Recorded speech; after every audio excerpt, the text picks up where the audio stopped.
Isabelle Morini-Bosc de retour à la télévision.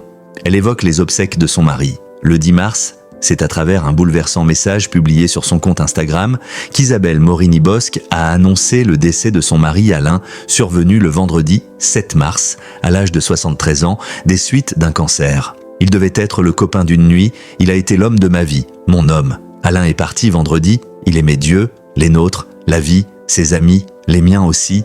Je vais désormais les aimer, pour nous deux, écrit-elle en légende de plusieurs clichés de deux.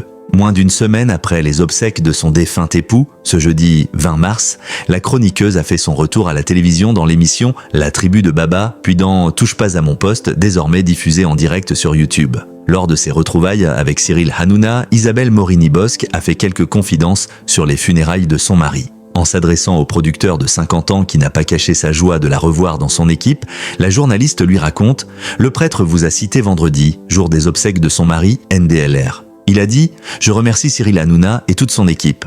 Il n'en a pas dit plus, mais j'ai compris pourquoi. » Et pour cause, Cyril Hanouna avait rendu un poignant hommage à Alain Morini après l'annonce de son décès et avait eu une tendre pensée pour sa consoeur. En mai 2023, près de 2 ans avant le décès de son mari, Isabelle Morini-Bosc avait évoqué le cancer de son mari dans l'émission de Jordan Deluxe sur C8. La journaliste de 68 ans confiait alors à l'époque son inquiétude à l'idée même que son époux puisse mourir avant elle à cause de sa maladie. Lui me dit qu'il a déjà réglé toutes ses affaires, je ne veux pas en entendre parler. J'ai toujours prévu qu'il m'emmerderait à la fin de notre vie à aller à la pêche et que moi je l'emmerderais en allant faire des courses et en peignant avec des chevalets plein la maison. Il faut qu'il dure parce que j'ai bien l'intention de respecter ce plan de base. Des confidences aujourd'hui encore plus bouleversantes.